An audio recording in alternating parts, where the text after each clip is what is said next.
Hello and welcome to the DM Emporium D&D podcast. We got something a little different for you this week, kind of a little switch up. Alex couldn't make it. He's usually hanging out and podcasting, but I brought in another amazing DM for all of you. Again, I'm Ty. You know, you're kind of so far main guy because I've made all the podcasts. No, but I, DM'd 1 through 20 for 6 years, and then played few things before that, so that's kind of where I'm coming from. And Mike, why don't you introduce yourself? Well, I'm Mike. I am the the other forever DM. Ty got me into playing D&D 6 or 7 years ago. He's my DM son. He got me into playing, talked me into rolling up a 5th level rogue, and then I just got hooked and got angry any week that we didn't play. Until my first D&D character made it all the way up to level 20. One of 8 people in the world who can say that. Right? Started DMing, like a year or two. I think it was like 8 months. I did the one shot. Yeah. Within 8 months for sure. Short shot. That was a good 3 month Yeah, mini that was campaign. a 3-month mini campaign. Homebrew campaign. Where I told experienced D&D players, build your power builds, man. It's fine. I can handle it as a DM. I was mistaken. Lots of lessons learned, though.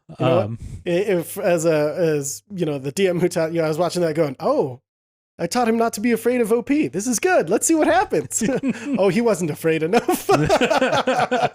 That's okay. I just made broken monsters, so it ended up great. What was that? A +6 greatsword the one guy had? +7. +7. I didn't know how to build magic items yet. But I didn't know what a proficiency modifier was.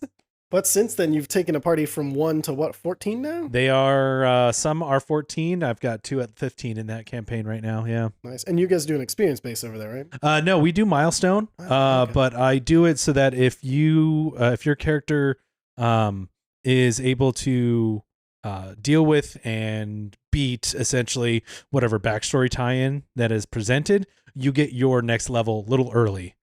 So everybody else will go up to 15 here probably in the next month or two, depending on how slow they decide to do their shopping episodes. And the other 2 will stay at 15. But because our monk got her master's monkly robes, and our fighter barbarian reclaimed her stolen sword, they got an extra level and get to deal with that for a little bit. Hell yeah. And be a little OP. Speaking of that sword. Oh, yeah. Our first topic of conversation. We're going to do our first ever magic item maker. Magic item maker. Reward your players with grand rewards or curious curios. All right, so what I'm going to talk about is a magic item that I've recently given my party called the Blade of the East. Okay. Well, let's start with the name. Why is it the Blade of the East, and what is the East to your campaign? So our campaign is set kind of within the loose bounds of the Exandria setting. Okay. So they're currently in Wildmount. Now I've made some changes to fit my own homebrew stuff and story, but a lot of this stuff I just shamelessly steal from Critical Role and Explorer's Guide to Wildmount. Something I wish I would have done with my first campaign. Because I think that's a nice way to prevent the, tracks in front of the train field where you're like, just go this way, guys, please. Yeah, exactly. Or, you know what? Somebody asked about the Thieves Guild. I don't want to build that, so I'm just going to look it up in the book. There you go. And there you go. You've got the Myriad, and you've got the Clasp, and you have the Lens. There you go. But the East in this particular setting is Yorhas and the Drow within the Kryn dynasty to the far east. So Dunamancy, a new school of magic within that setting, plays a huge role in that. Oh, yeah. Kind of the manipulation of time and space and all that. So this sword in particular is a vestige of Divergence. Those of you who don't know, it's a legendary weapon, and it kind of evolves along with the player and the campaign. They have to do certain things to kind of level it up and make it do cooler things. In its initial form, this blade works a lot like the Sunblade, where it's just a hilt, and you have to use a bonus action in order to ignite it. Love that. But instead of being filled with light, it's filled with shadows, dark purple, dunamantic magics. Ooh. It's, instead of robbing you, slicing your body open, it's taking those, moments of your body away. Yeah, exactly.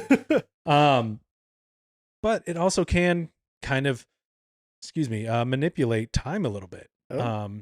So in its initial form, it comes with This is sorry, let me start out with the form, right? This is its unawakened form. The Blade of the East, and this is the weapon text. The Blade of the East is a unique weapon that once belonged to the champion of the Kryn dynasty. This blade was cast from shadow and dunamanic magics. Once powerful enough to be fully awakened, this blade is said to be able to control the flow of time in battle. This long sword presents as a hilt, while ornate and ancient in its make, it holds no blade. As a bonus action, the user of the sword can draw on the nearby shadows to form a blade of shadow and time energy. When you hit a target with this weapon, they take an additional 1d8 force damage. In its initial form, it has a +1 bonus to attack rolls and saving throws. Perfect. And it's awoken, it's +2, and then it's ascended, its final form, +3. That makes sense. Now, I can't help but think of the Echo Knight when the way you're describing the blade, like it almost has like that, that shadow feel to it. It requires attunement by an Echo Knight. Oh, there you go. Okay. So this was a magic item I built specifically for one of my players, and their backstory. In its initial form, it comes with 3 charges. Yeah. You can expend a charge to hit with an attack that you miss. Perfect. Or cause an enemy to miss with an attack they hit. Hey. So if you get critically hit, you can use one of its charges and just make it not hit at all. And that's 3 a day? 3 a day. Yep, it recharges on a long rest. Nice. When it awakens, it goes up to 6 charges, and you now have the ability to cast Steel Wind Strike. Oh, one of my favorite spells in the game. It's just the most flavorful fucking anime ninja shit ever. Right, yeah, exactly. and the way it's flavored is that the blade just sends your shadow and all these different possibilities of you in time to hit 3 or 4 different enemies. Let me look at the spell so I actually say this right. 5 creatures. Gee, 5 creatures. I'm going to regret that. You send it to hit 5 different creatures, and all those possibilities become reality all at once. So they take that 60-10 force damage. Oh. And because this has to be attuned by a Echo Knight, it doesn't use any kind of spell attack modifier because they're not going to have one. Yeah. Or it's going to be very low. They use their standard attack with that sword. Beautiful. Which at that point is probably going to be anywhere from a +9 to a +12. Yeah, So it's going to hit, and it's going to feel really awesome for them. The only drawback is if you cast Steel Wind Strike, that takes 5 of your 6 charges. Oh. So it's a little bit of balance there. Okay, yeah. You have to kind of make your decision on what you're going to go for. Once it's fully ascended, the wielder is able to peer just a moment forward in time. The blade now has 10 charges. And as an action, the user can expend those 10 charges to cast Foresight on themselves. The 8-hour Foresight? No, it's limited to a minute. Okay. It's limited to 1 minute, but it's not concentration or anything like that. So essentially, if your fighter chooses for the fight for the next minute, they have advantage on everything. Everything. Attack rolls, saving throws, ability checks. Just if they roll a d20, roll 2. Yeah, roll 2 of them, and then everything that attacks you has disadvantage. Whew. So it's you're manipulating time in your favor, and that's meant to be end game item kind of stuff. And I like that there's the offensive, Steel Wind Strike option, but there's also the defensive, Foresight. So if you've waited and sat on your points and you don't know what to do, and all of a sudden it's like, oh yeah, I'm gonna need to dodge tank this so that way other people can live. Foresight. Or if you're like, oh god, there's a bunch of ads, Steel Wind Strike, and at Ascended, I noticed you can do Steel Wind Strike twice. Yep, you can do Steel Wind Strike twice, but don't sleep on the fact that you can make any attack just miss you. Yeah, holy shit. So when this item was presented to the party, it was in control of the individual that had originally taken it from my player in their backstory. Yeah, Orzak, the Relentless. Sounds like a hobgoblin. An orc. Orc. He was Orc. He was an orc that united all the orcish clans to get them to stop raiding into a single military force. Impressive. Yeah. Scary. Yeah, and he was the great Khan, the uniter. And our party was just like, you know what? Screw that. We're going to kill him. They took our barbarian's thing. Yeah. He knows what he did. Yeah. But when they were fighting him, I didn't have him use Steel Wind Strike at all. I saved all those charges to make them miss when they really needed to hit him. Or natural 20, we got him. You didn't. No. You swing your sword. One of the constant descriptor with that was like, you swing your sword in a perfect arc, its blade about to trail across his neck, letting the blood that you knew would finish the battle. But suddenly that shadowy blade is there. It is physically impossible for that blade to have ended up there. It's almost as if he saw the strike coming. And it was, oh man, it really took that battle up a notch. Yeah. Our paladin has Sentinel. And he's really good at locking enemies down. And Orzak, as a level 20 fighter, was trying to move around and distribute a lot of that pain, especially the spellcasters that were hitting him for like 50 damage a turn. Sorcerers, man. What do they do? Sorcerers. So trying to get away from the paladin was very difficult because of Sentinel. And he was down to like 30 hit points. I needed to make somebody go down to give him some breathing room to heal so they could focus on bringing their party member back. And our paladin rolled like a 28 to hit.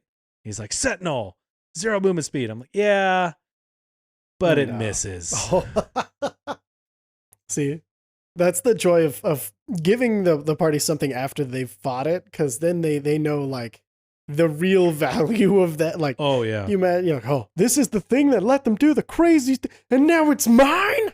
Come on. My player laughs at me every single time she tells me the damage that she does with this sword now. Oh, the fact that it's your wife. Yeah.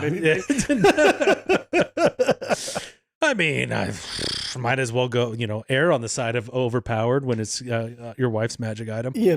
But as a barbarian Echo Knight cross clash, she does she'll hit me with one attack and she's like, all right, well, that's 29. I'm like, oh, 29 to hit. Yeah, that hits. No, 29 damage.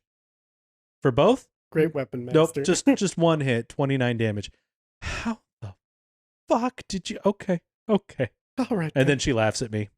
Oh yeah, you got that plus your damage and then your strength and then great weapon master. Oh yeah, no, dude. I remember. Oh, that was always funny watching you being the rogue and the barbarian both being like, I'm gonna do more damage this turn. I would like to say that I still won, I think, with 210 points, 14 points of damage in a single hit. Level 20 and all the magical items you guys had. Yeah. Things got nuts. But yeah, so that is one of my first vestiges in this campaign. It's been, if you're ever making for fellow DMs out there, if you're ever making a magic item and it's an important one, it's like the big one that this player's waiting for, or it's something they've been really wanting, make it overpowered. Yeah. You can always adjust it on your end with stronger monsters or faster monsters. Give the player that overpowered item. It's going to make them feel awesome. It's going to push into that power fantasy, and they're going to have so much more fun with a sword that does 34 damage that is unbalanced than they are going to have with a dagger that is balanced and it's essentially a +2 dagger with a little bit of poison. Yeah. Oh, dude. That was always my philosophy. I gave so many ridiculous things that that was the thing is like you have access to everything. And you got to remember, like, at a certain level, the characters themselves are so powerful, like with all the things they can do, that to make a magical item feel amazing, especially at like level 14 or whatever, you've got to give it some chutzpah, you know, you got to make it feel like a holy shit moment. Now, with the vestige being an evolving item, what does it take to evolve this one? This one, honestly, I haven't figured that out yet. Okay. I know one of my other characters who has a vestige. It's the monk that I was talking about earlier. The robes. With the robes, they have the master's robes of the Sun Soul. In its current form, whenever they spend a key point, they can roll a d6. They roll a 5 or a 6. They do not spend that key point. Come on. Let's go. Yeah. So it's a big boost to them just being able to do all their cool stuff. Do monk shit. Love monk shit. Stunning strikes and just all flurry of blows and dodging and all that crazy monk bullshit. And it makes it so you have to be less calculating and end up with 4 out of your 6 key points left over at the end of the day because you're like, I don't want if I need it. Yeah, exactly. So it's just, I mean, if my monk's not using 2 or 3 key points every turn, I feel like we need to make them have more fun. Yeah, it's like, oh, you're either not threatened enough or you're not engaged. You don't care enough about finishing this. So by giving them essentially 33% more key points, they've been going nuts. They awakened their robes because they hit a milestone where another member of the party has started following their monastic traditions, and at least with following Pelor. Was it the rogue? It was the rogue. Yeah, he lost his warlock class to the fiend because he died. He got his soul stolen. But that's a whole blade? other. The salted blade. We'll talk about that on another time. Oh yeah, you have to come back and talk about the salted blade's a great. It's one of my favorite weapons. It's so story specific and complex though. But the rogue changed that warlock into celestial. Perfect. So they're still getting some of those benefits. They get a little bit of healing, but the more the rogue does of the monastic traditions, the more the vestige awakens because it's the master's robes. Yep. And this monk is like literally the last one of their monastery. Yeah. So they're trying to become that master and figure out how to teach and bring their monastic ways to others. So the more the rogue does, the more the rogue. Yeah. That's awesome. Yeah. And it kind of goes into another part of this. Don't be afraid to pull things back on magic items. Talk with your players beforehand. They awoke in their robes and were able to spend 2 key points. They could not roll for them. Yeah. But they could spend 2 key points to cast Daylight. Oh. Which was great. I was like, oh yeah, and it was very on theme. Makes sense. Dawnfather, Pelor, Sun Soul, just Daylight over here. Great. Well, I didn't put a limiter on that. And it's not concentration. Oh no. How many daylights? They threw out 3 because one of the first encounters they had after awakening these robes was a bunch of Loth-sworn drow. And she's like, oh, well, Daylight. And then me as a DM went, well, shit. Okay. All right. Well, you know what? I'll give you your round and then I'm going to have them address it. And on the next round, she was like, oh, well, I cast Daylight again. Now there's 2 of them. And on the next round, I cast Daylight again. And I'm like, okay, I need to adjust this. So I talked to the player, and that's the big thing here. Always talk to your player. 100%. And like, hey, you're still going to cast Daylight. Your key point spendage is not going to change at all, but you're only going to be able to have 1 up at a time. Yeah. Yeah, it's not going to be concentration, but if you cast Daylight again from your key points, it will first one goes off. Exactly. Yeah. Yeah. And it's just because with the size of the maps I'm dealing with, it doesn't really matter too much. Yeah. But it's less for me to track as a DM, especially since we play tabletop. I don't have Roll20 or Tailspire to constantly put out these 60, 120 foot auras. Yeah. I now have to okay, there's 4 yellow D4s on the map. I'm just going to consider it covered at this everything's point. Everything's a Daylight. Screw it. No, and I always love that, playing towards, give them something to play that they've been working towards. Like, oh, you can cast Sunlight now. And then they're like, okay. And then, they wander around at daytime and they're never going to use it or anything like that. That was one thing I struggled with in my first campaign is I'd be like, here's a cool thing. And then they're like, can't wait to use it. And then I just keep on going and forget to add the shoot the monk moment, Yeah, exactly. And that's, you got to give your players an opportunity to use the overpowered thing and put them in the spotlight for it. Because that's when it feels cool.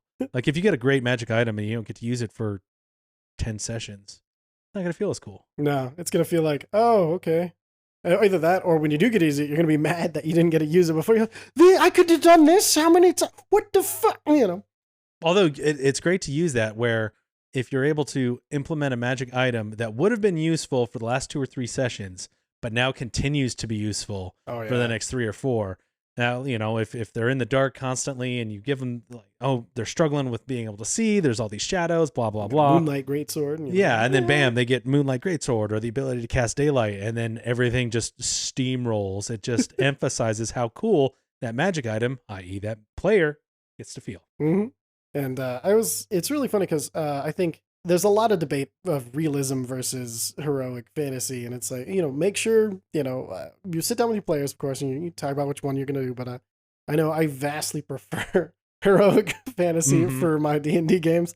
So, but the thing about playing heroic fantasy as a DM is you have to make those opportunities happen, because if you don't, without you can tell a complete story and have, them accomplish every task, and they'll be like, oh yeah, they'll remember that they were in this place and did a thing.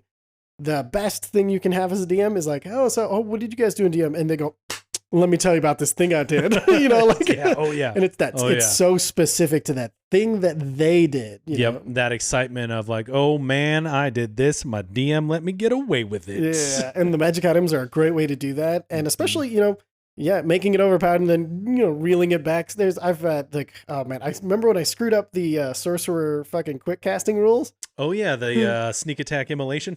No, that one was from another thing. No, remember? Oh, I can double fireball. Oh well, I did the same thing. Yeah, I screwed up double fireball, and although that mainly was negative for my sorcerer because she blew up a bunch of. A building that she didn't know what it was until she found out it was an orphanage. It's just a bunch of kids inside, impoverished kids. That's okay. Fine.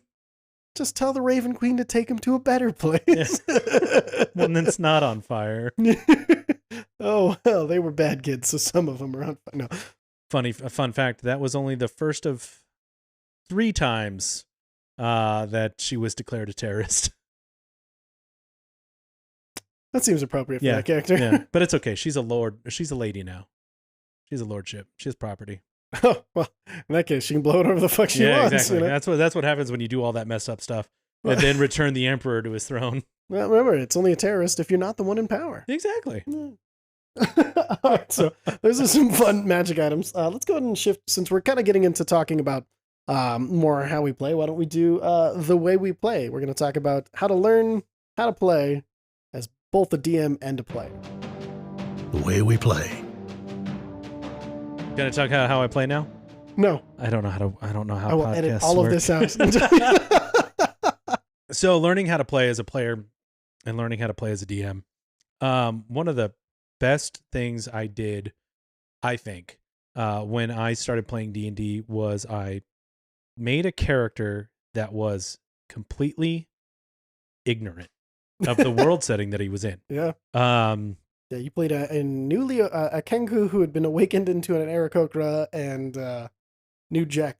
Didn't know anything. He had a mindset of a child. He was very naive, very trusting, and it was great because I got to experience all these moments where the world was organically explaining itself to my character and to me. Like, I didn't have to worry about metagaming. I didn't have to worry about any of that.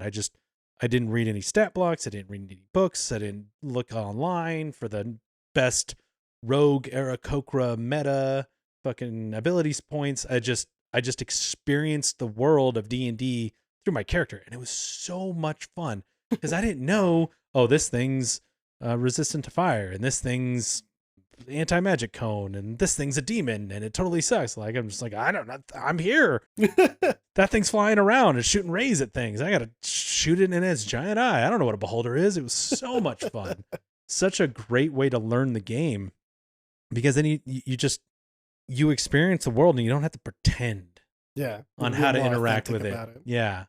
And it's a great way to learn. I think it was a great way for me to learn because I can pull on that experience as a player, even though I've DM'd now and I've read extensively all the rules and I've gone online to look at all the metas because I know 1 or 2 of my players are going to use those metas.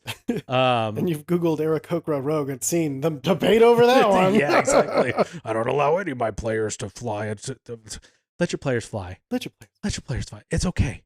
It's okay. It's going to be all right. You. Guess what? They're going to fly and they're at level 2 and you're going to hit them for 9 points of damage. And they'll fall and they'll make a death saving throw. And then they're going to reevaluate whether or not they want to fly.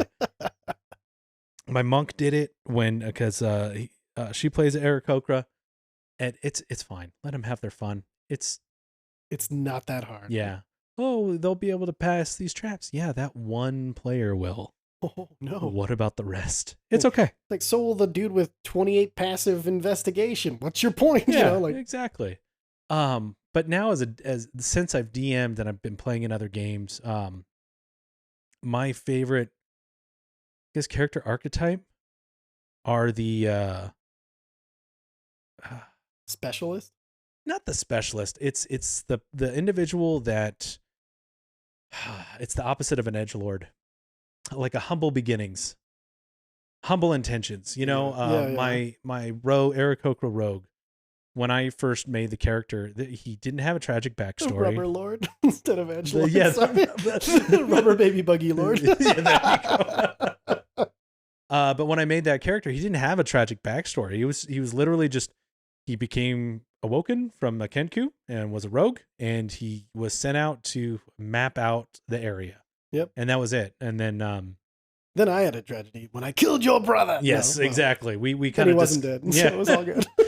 My DM Ty came to me. He's like, "Well, I don't have a lot to really work with here." Yeah. And we kind of, we talked about it and we brainstormed and we're involved like a brother's death, who Uza then blamed himself for, and it just developed into something just fantastic. It was so organic and beautiful and so much fun, all the way up to level 20. It was great. But man, even making me blush over here. Oh man, that Uza will always hold such a special place. I'm never deleting him from D&D Beyond. He's going to live there, top of the character creator. He's You're there. With me now. You're home. But no, I like playing the humble beginnings backstory. It's not like, I'm from an orphanage and I knew a life of crime. It's like, no, my other character right now is a paladin. Yep. Who got a little too obsessed / messed with by some eldritch knowledge. Yeah. He found like a simple book. It was a basic haunted one backstory from D&D Beyond.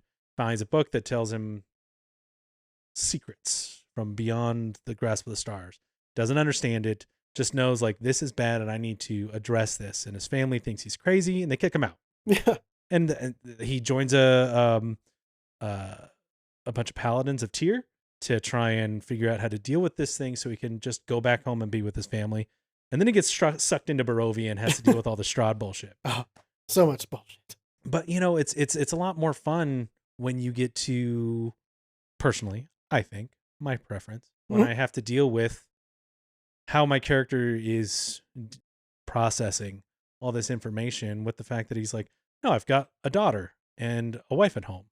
My wife kicked me out. She's not a big fan of me, but we're not divorced yet. I can still fix this. I can fix this. I can fix it. I can fix this. I just need to get rid of this book, kill Strahd, get out of Barovia, go home. I can fix this. Yeah. The character still has hope. Yeah. And that's the thing. There needs to be, I think, hope. There needs to be something to fix, something to go for. Because if you just go with, everybody and this is not to belittle anybody that picks this. I don't want to mean that way. It's my own personal preference. But if I make a character who's like, I grew up in an orphanage and everybody hated me, and all the only things I've gotten in life are the things that I had to steal. The only thing I ever learned from anyone else was how everybody will screw you over. Yeah, I hate everyone. How does that character develop? I like people now. Exactly. Like, that's it. There's only one way to go. You can't really fix the backstory. You can't process it very well. You can't really change it.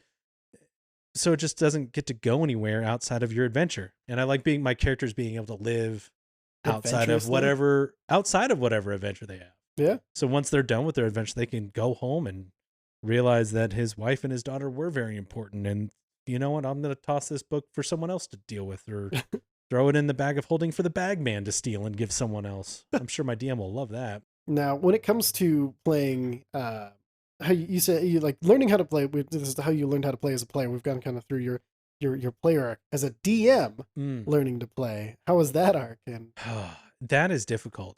And the two best phrases that I've come up with to maintain fun for not just me, but also for the DM that's DMing me, because I don't want to out DM him. Yeah.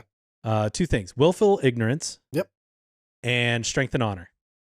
So willful ignorance, what I mean by that is I'm going in and you have to actively try to ignore all the things that you know. Yep. You're going to get some DMs that homebrew stat blocks, and they'll change things so that you don't really have to worry about it too much. And there's going to be other ones that don't have the time or the energy or just like playing raw, and that's or they're totally learning fine. and they have a module that you know the monsters from already. Exactly. And you have to kind of think of what your character knows in that moment. It's like, have we experienced this monster? No. Okay. What's my normal go-to? I'm going to treat this thing like a bandit. Oh, we're fighting a zombie. What would I do against a bandit? I'm going to hit it and I'm going to smite. You know what's funny? It's my radiant damage isn't doing anything. Okay.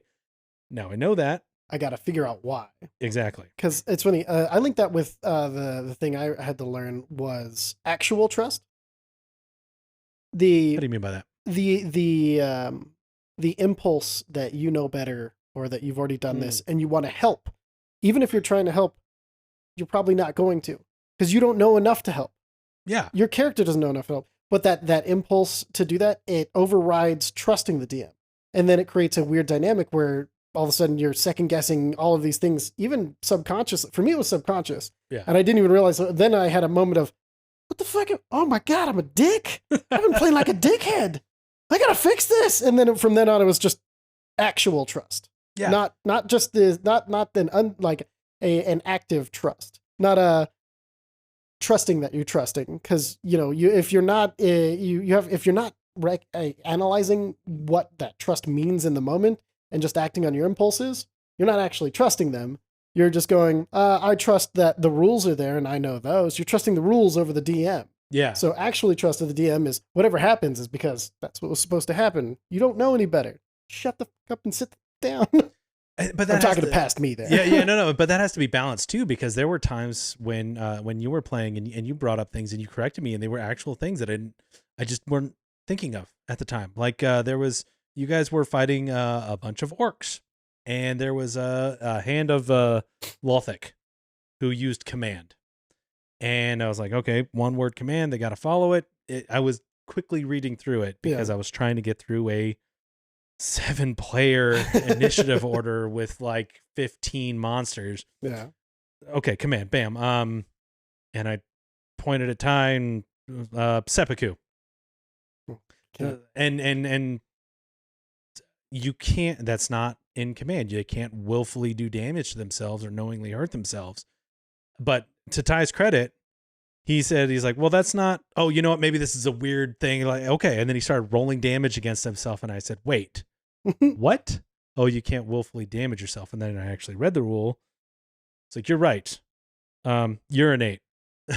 Or something. I can't remember what it was. But it went from something damaging to something just embarrassing so that I could just jump on to the next thing. And that kind of goes into my next point. That other phrase, strength and honor. Yeah. So the Strahd campaign that I play in is being DM'd by one of the players in my campaign. Your DM son. My DM grandson. Ty's DM grandson. And there's some things that when we first started playing, he asked me, like, hey, if I mess up a rule, don't be afraid to let me know, but I have homebrewed some stuff, so things are going to be different. And we've kind of learned over the last 5 or 6 months that we've been playing, like where I should jump in. And it's typically standard rules, like when sneak attack applies, when what paralyzed condition, and concentration rules are a big thing. And if you want to gain your DM's trust, but still be a rules lawyer / advocate for the rules as a player, help him like you're helping the other players. Nope. Help him by screwing over the other players. Yeah. And that's what I mean by strength and honor. When you remind, it's a meme that I love. It's from Gladiator, strength and honor. Strength and honor. And it's when you remind the DM of a rule that screws you or your fellow players over. Dude. So, my druid will take damage, and the DM's worried about his 20 count initiative order. And so he jumps on to the next thing. So I tell the druid, hey, don't forget your concentration check, strength and honor. Or I realize, like, oh, that damage that you did to me shouldn't have been halved because of my rage last turn. Strength and honor, I'm unconscious. Yep. That's what I meant by help the DM. Yeah, like, yeah, exactly. Be the blade that cuts both ways. Because if you're an actual, if you're actually for the rules and playing fairly with strength and honor, that means you too, motherfucker. You know, Yeah, like exactly. You know, and getting away with stuff for me, it always felt bad. Like, because it was like, oh crap, I shouldn't have. And it'll rob you of your heroic moments if you're not, if you're not careful. Like looking back on a heroic moment, but you should have been unconscious. Yeah, exactly. Yeah. And helping the story stay honest, because once it's dishonest, it doesn't mean anything anymore. Yep. It's just a bunch of dice you pretended to roll while you metagamed the shit out of everything. Because you're not playing D&D at that point.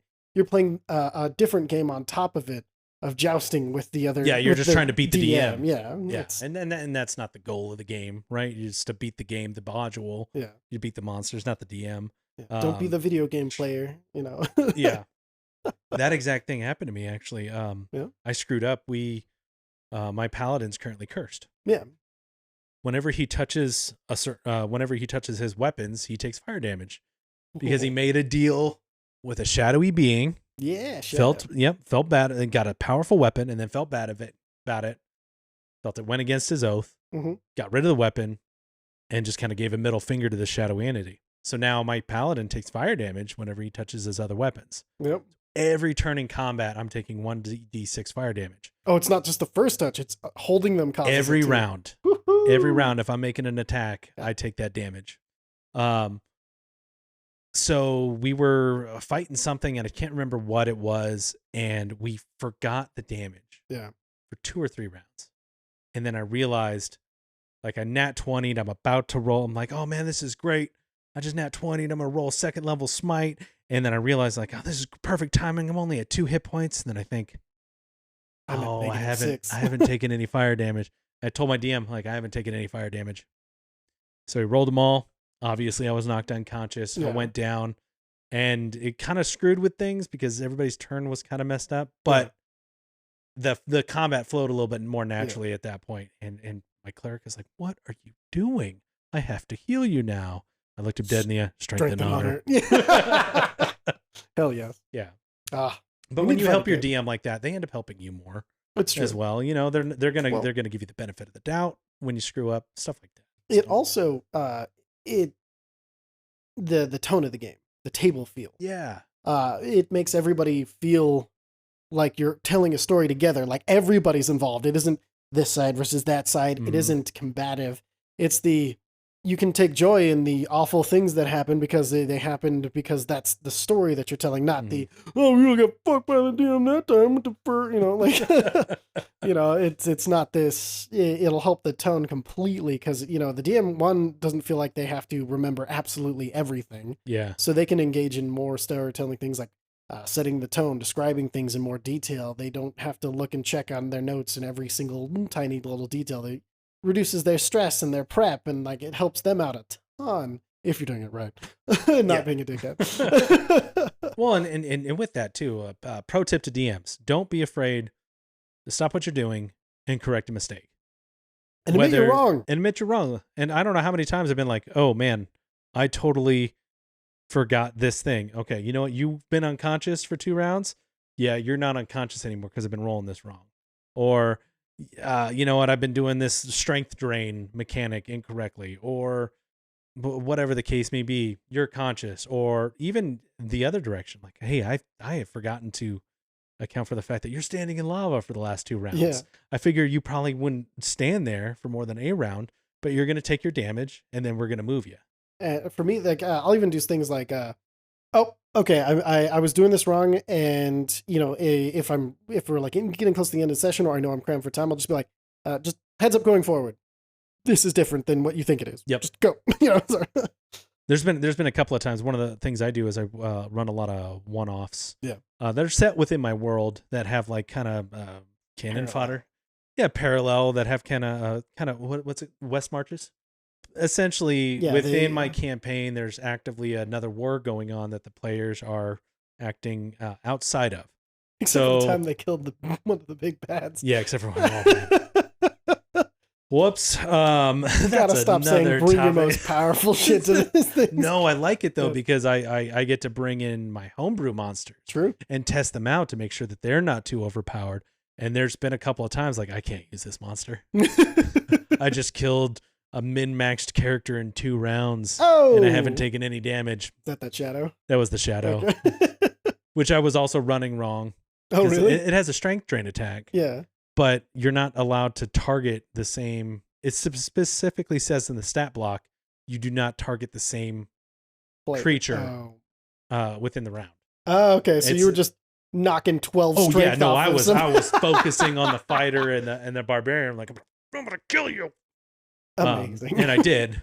Yeah. And then I read it afterwards. It's like, oh. And then I went into my one of my other homebrew monsters, and I was like, okay, so I bumped you up to be a D6 of strength drain. Now we're gonna bump you back down to a D4 because that still worked. D4 just worked just fine. Yeah. You forget that there's 9 total for some characters. Yeah, sometimes 8. It's a death spiral. So, oh, dude, amazing. But yeah, like I really like talking about this kind of thing because you got to remember that the play styles, your spirit of the game should stay the same.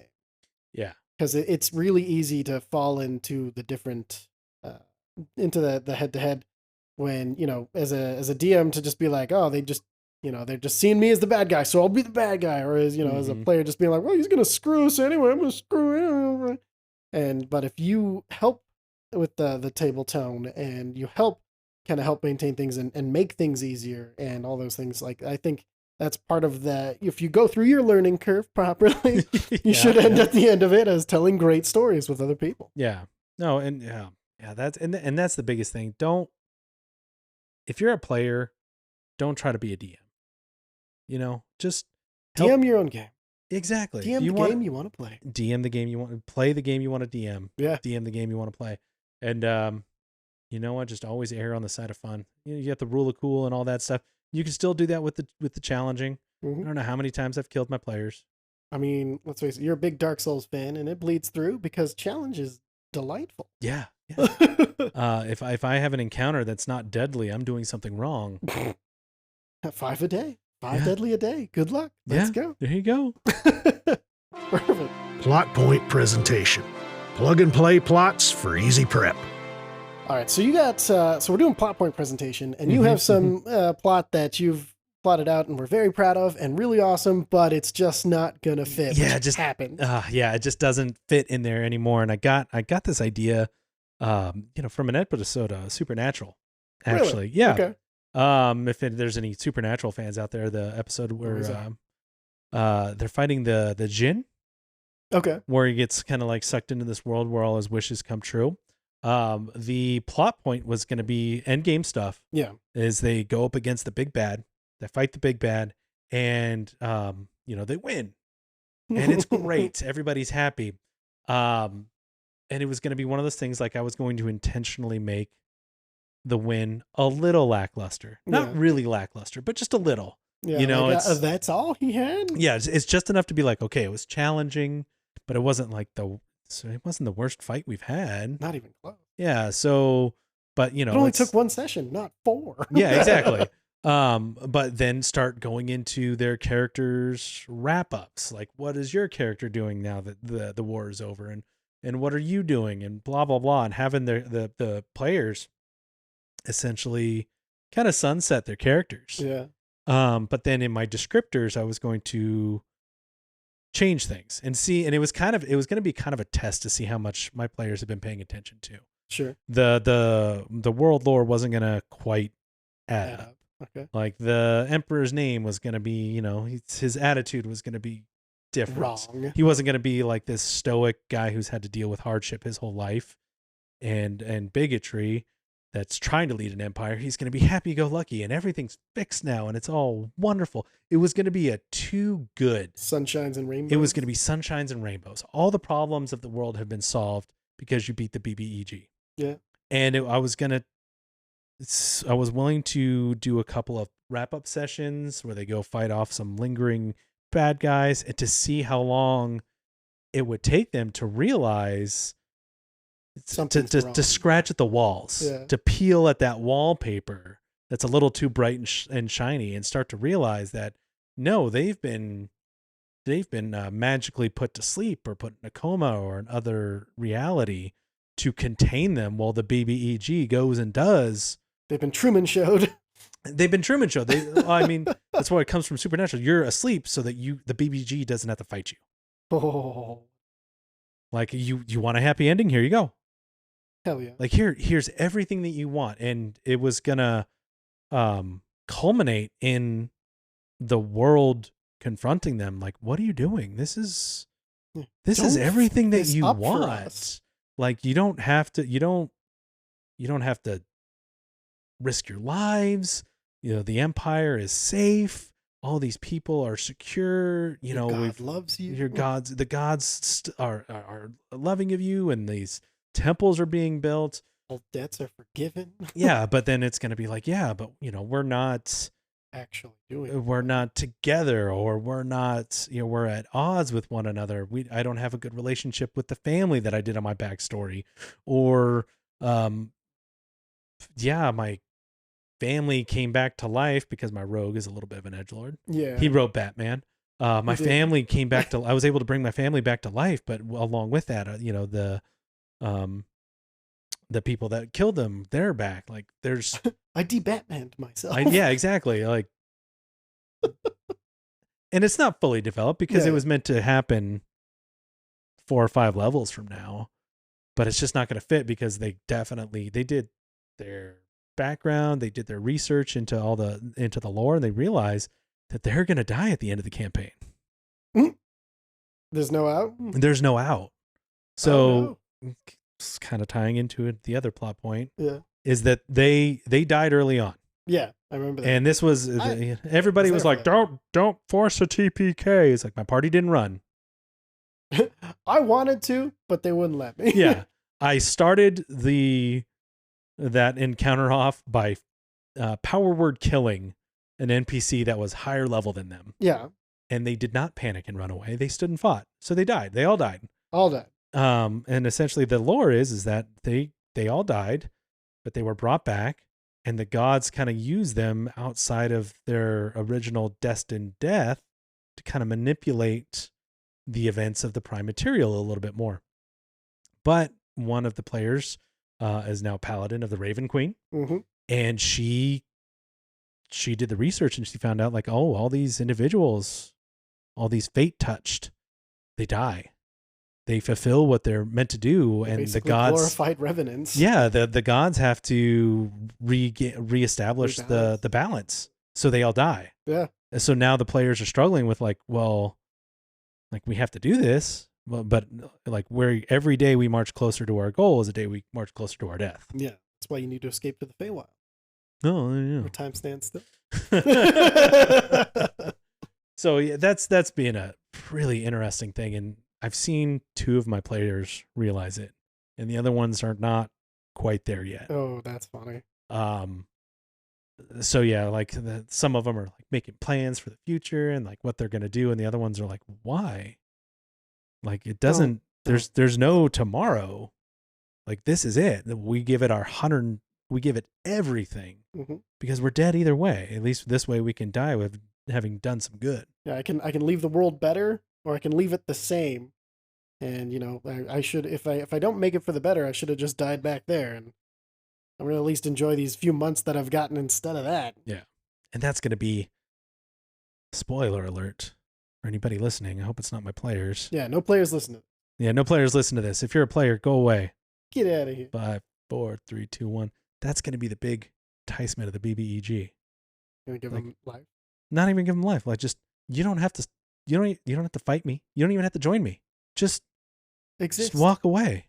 If I don't die, you don't die. Look, if you follow the will of your God, you do not see tomorrow. Either I kill you, or you kill me and then your God kills you. But if you just walk away, if you just let me do this, they won't hold power over anymore, and then you can live your life the way you want.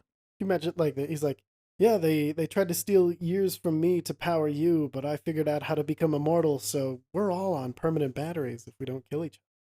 But you kill me, your battery runs out. Yeah. I have access to you again. So I'm really interested. I know at least 2 of my players will still be like, nope, this is what we're supposed to do. Seraphina's going to really fuck that up for them. Seraphina is going to be one of the ones that tries to... Wild card! Yeah. But I think Beakus might too. she already Beakus is already old. Beakus is she's got a timeless body now, yeah.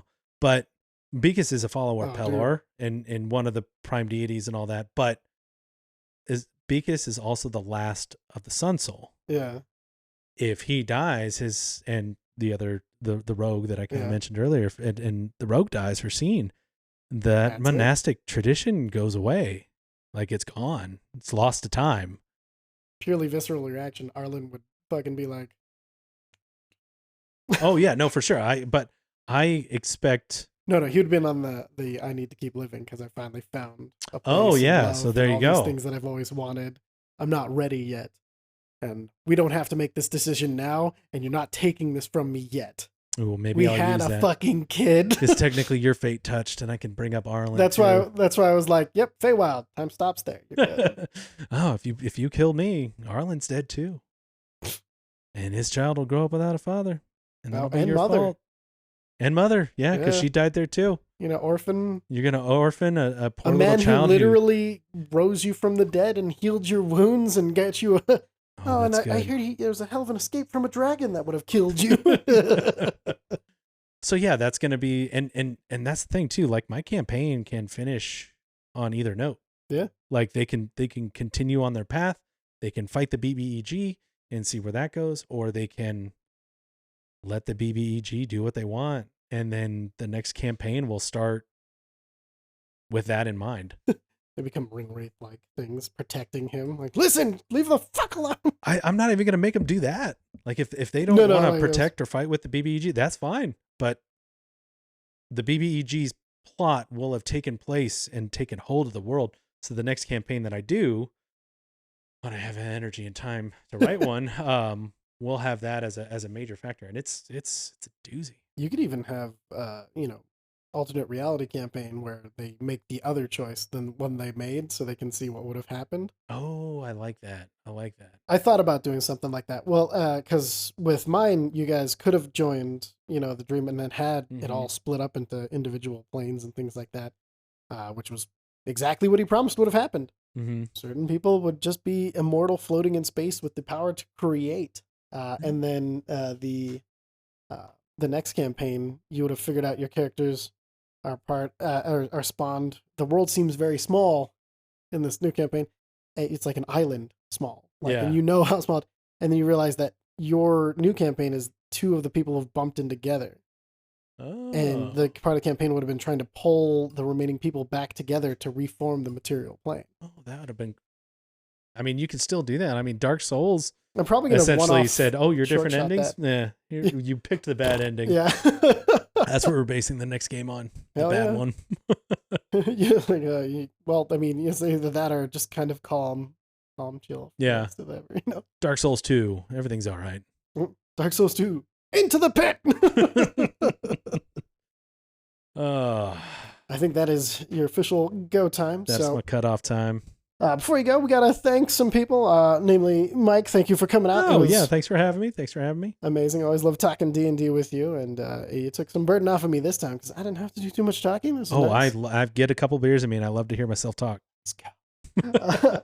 We also got to thank two sponsors, Canine Medicinals. Look it up. They're basically dog super vitamins and stuff, so go check those out. CanineMedicinals.com. And then Hyperliminal Tees. They're t-shirts. They're going to make us the DM the game you want to play, and then be the player you want to DM. I think is going to be a new one. There you go. You've inspired this session. All right. We'll see if we can get some t-shirts up for y'all, and go check them out too. They've got some really amazing t-shirts with just great quotes and stuff like that. Fantastic. But yeah, that's all we got for this week. I hope you guys enjoyed a little peek into the DM son that I'm so proud of. No, but also took some philosophy and cool ideas, and maybe take that plot point, make it your own. Take the Blade of the East into the West in your campaign, and go for do it up and make them overpowered items. OP is so much fun because it can make you so overconfident. Yes. It's just bad for the DM. Yeah, like give your Aarakocra rogue a dagger that's really powerful, so he's tempted to get in there and stab people. I didn't take damage for levels, months? levels, Yeah. entire levels. I never took damage in combat, and then you gave me that dagger, and I was like, I could do that. I could get in there. Oh, and it's fun. And it was the fact that it was mostly plot stuff that you could get was the best part. We'll talk about that another time. But until then, thank you all for listening, and we'll catch you next time at the DM Emporium. Catch you next time, everybody. Woo. You've been listening to the DM Emporium podcast. To support us, click the links in the description. Buy a t-shirt or join our Patreon. Join us next week for more builds, game running theory, and useful tips for any campaign.